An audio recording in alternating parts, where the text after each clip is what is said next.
What's up guys, it's Matthew and welcome back to another video. Empulse just released this article a few minutes ago talking about what they learned from the Next Fest demo, and since I've been kind of the forefront of giving feedback for this game, I want to kind of see what they've picked up, right? What going into this, what they're working on and changing, because something that people don't understand about this game is it's early access, right? They haven't made very clear. I have tried to make very clear that this is not a finished product and they're going to be working on it over time. And you know, there's some truth in saying like, oh, they're doing it for the money so they want to keep working on games. They make good games, right? Like, go wait for the next multiplayer movement shooter if you don't want to play this, right? Or be a part of the discussion and, you know, help a cool team make a cool game.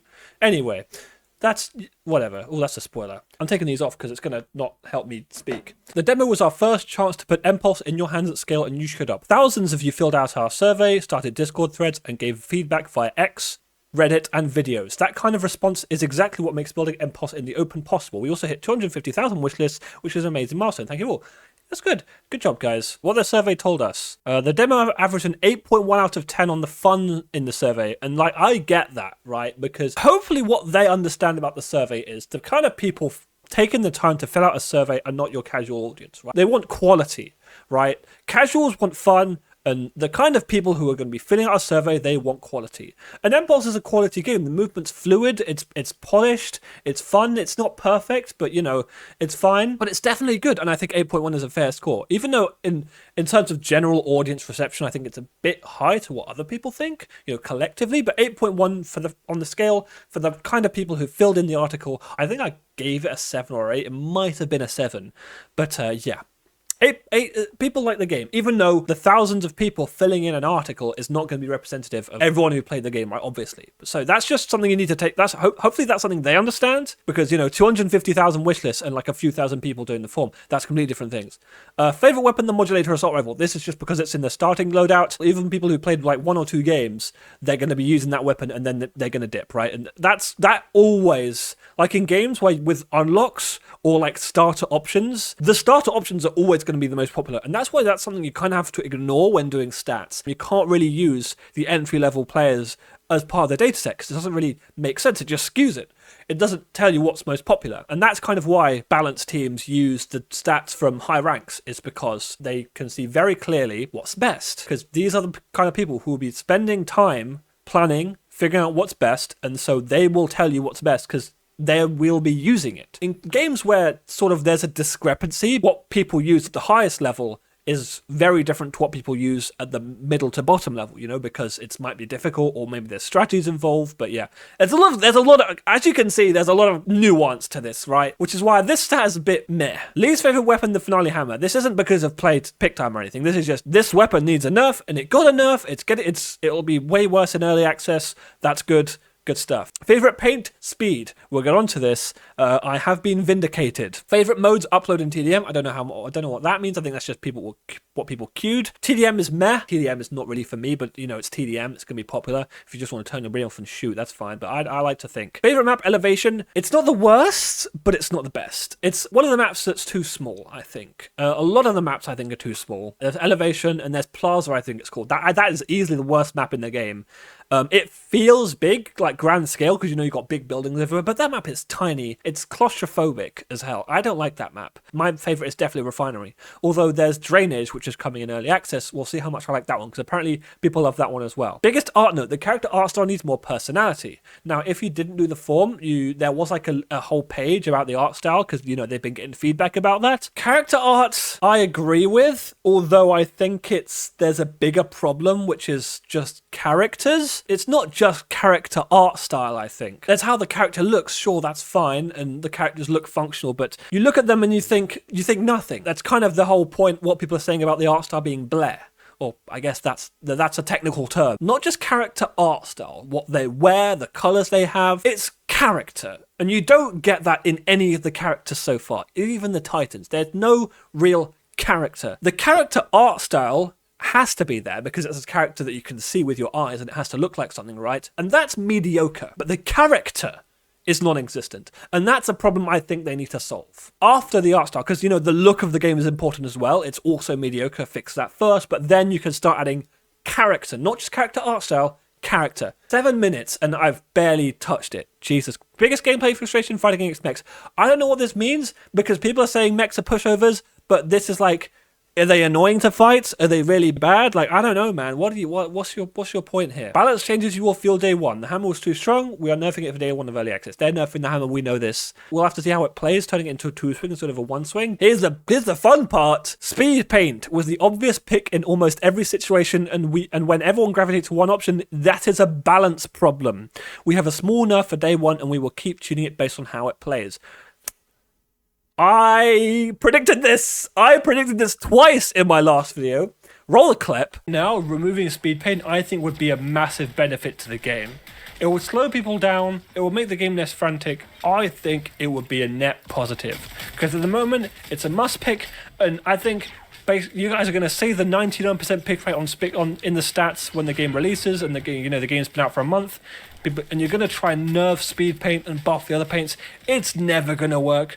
Just remove speed paint. It'll add more depth to the movement. I basically said speed paint will always be good, and they're going to try nerfing it, and maybe they'll try buffing the other options, but you've got two scenarios. Either it's decent and everyone runs it, or it's useless and the people who run it don't find it fun. They don't get the value, the speed fantasy of a speed boost paint. Those are your only two states you're ever going to have in the game. And since I predicted what they're doing now before, I can say this again. It's never gonna be balanced, ever. It's fun, good, and easy, right? That's the trifecta of something being overused. Sure, maybe removing it will remove some of the fun, but by removing it, you have the opportunity to fix other problems with the game, which are more skillful ways to get to speed. Which the game currently lacks, because there's only one way to get to speed, and it's speed paint. And it's boring. People who are asking for skill expression, speed paint is the problem, remove it. But at the same time, you do need to add something in its place that allows you to get more speed. Add more options to get to speed,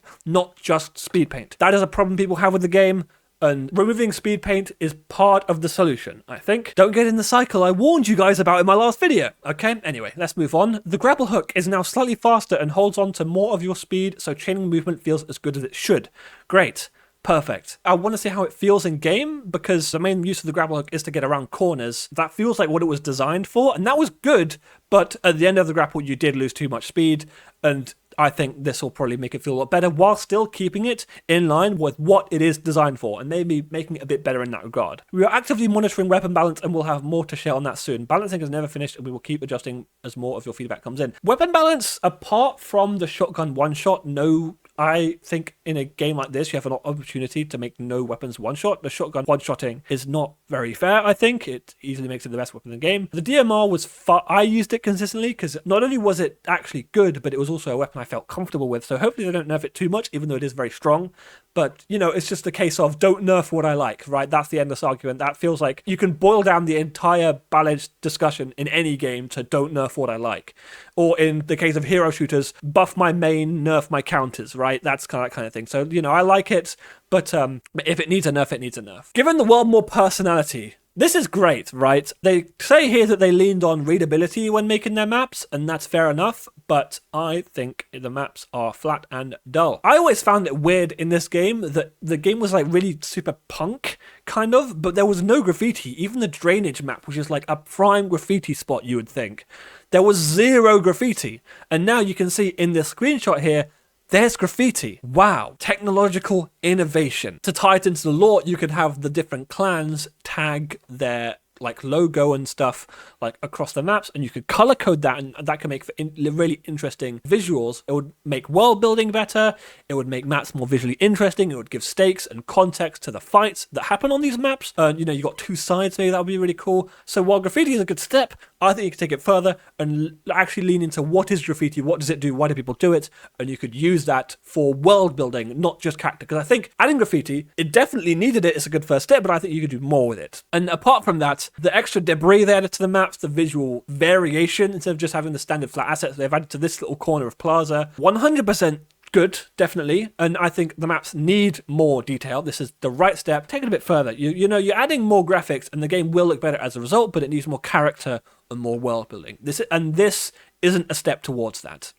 It's a good step, but it's a step towards the direction, but not in the right direction. Bigger maps. This is something I said. I played the new map Refinery. It's easily the biggest map in the game. Multiple times in the smaller maps, you'll be running into 4 people at the same time and you just die and you get shot in the back and it's just not fun. But in Refinery, I actually find myself like having a little bit of a flow state where all the engagements are one-on-one. It's very controlled, it's very fair, it's very balanced, and I like that. And I think bigger maps 100% are the right call for this game. The below image is a whip blockout. This is a Splitgate map. Right, look at that. You can't convince me it's not a Splitgate map. A lot of Splitgate maps are circles with a big thingy in the middle and, you know, sort of loops around them. This is a Splitgate map. Splitgate have fine maps, although I think they did lean a bit too much into remakes of Splitgate 1 maps. While bigger maps are better, I think this being too open is not good and it's not going to play well. Weapons are too easy to control. Sniper will dominate. It's going to be quite easy to get up to height.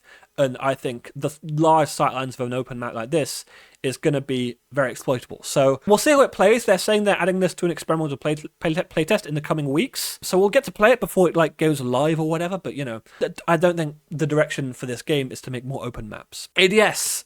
I'm interested to see how ADS plays because I'm kind of neutral about it. We'll see how it plays because they said they sort of thought about it and thought, you know, the sort of weird zoom they have will be like enough and more fluid. I'm very curious to see how this plays out because I don't know how it will play out. Maybe they'll be right. I don't think this is actually something they tested. I just think they ported over this system from Splitgate because, you know, this game had Splitgate as a base. I don't think they tested it. I just think that they thought it wouldn't need it, but now there's enough community, you know, feedback. They're going to try it out. We'll see how it actually works. Maybe it is better. Good stuff. ADS will come in a future update, experimental playlist. More depth to mechs. We want to add more variety and more depth to mechs, and we're working on 2 things already. First, an animation to get into the mech, so players to fight harder to cleanly enter a mech. Honestly, I think that'll be really good for immersion as well. Oh, that's just a net positive, I think, because you know you sort of have to hold F, and there's no confirmation of you holding it, and then you just teleport into it like meh. Yeah, animation 100%. That's definitely great. Second, we are exploring ways to add variety, such as with different mech weapons and possibly entirely new mech types in the future. Good. Experiment with this. I think it's going to be quite a process to implement because the mechs in Empulse aren't the mechs from Titanfall. They're very different. You can't just port the systems from Titanfall into Empulse. It's not going to go 1-to-1. So they're going to have to experiment with this. Different mech weapons and possibly entirely new mechs. I think entirely new mechs is the move. I think catering to playstyle with mechs is better. People didn't like my 3 mech idea. They said the ranged one was not good, and I'm like, yeah, I think it's the way I'd do it. This is 100% going to be something they iterate over time. Entering animations are a good start, but curious to see the final direction they go with this, because I think they're going to do multiple updates attempting to do different things, and they're going to figure out what's best, and that's the way to do it. That's early access. More secondary weapons and anti-mech options. Right now, the hammer carries a lot of weight as your answer to mechs. I think after reading through the initial feedback, we noticed that a lot of players want a variety of secondaries, both to customize their playstyle and to counter mechs. We're exploring concepts for alternate secondary weapons and new dedicated anti-mech secondaries. This is exactly what I suggested in my last video. I said a sledgehammer or just a hammer is a really weird isolated secondary. A sledgehammer makes sense as an option in a list of secondaries. That's exactly what I said in my last video. And it looks like that's what they're doing, and it just makes sense, really. It can fill the gap of anti-mech weapons while also providing a bunch of quirky different options for you to choose from. Hell yeah. Net positive, I think. I should have covered... Oh, sorry, guys. I'm censoring all of Elon's bollocks, and I missed a spot. So... quick. Is that good? We could keep this list going because you give us a lot to work with. The more of you playing and talking to us, the faster Empulse becomes the game we all want it to be. We will keep reading your feedback, developing in the open, and shipping updates as quickly as we can. See you on June 24th for the start of early access, and keep the feedback coming. Cool. Brilliant. This is early access, guys. They're not going to release it and be done. They said specifically they're doing not what they did for Splitgate, which is release it and that's it. This is what they should have done with Splitgate 2, is release it in early access, work on it, and then the actual release would be what Splitgate Arena Reloaded was, which is the best version of Splitgate. This is what they're doing with Empulse. It's going to be fun. They're going to work on it over time with the community based on feedback, and then when early access ends, maybe it'll go paid, maybe it'll go free to play, but it's going to be the final version of the game, and then they're going to update it after that, and it's going to be cool, fun, early access, live service. Give them the benefit of the doubt, guys, okay? If you don't trust them, just leave, and don't dilute the conversation with dead, or just leave. If you want a new movement shooter, no one else is making one. Check out early access. Let your feedback be known, give it a try. Say if you want the game to change, they're listening. Let that feedback be known, maybe on Reddit or socials or in forums they do, or in videos like these even. Thanks for watching. Leave a like if you liked it. Leave a dislike if you disliked it. Subscribe if you're new. That was awful.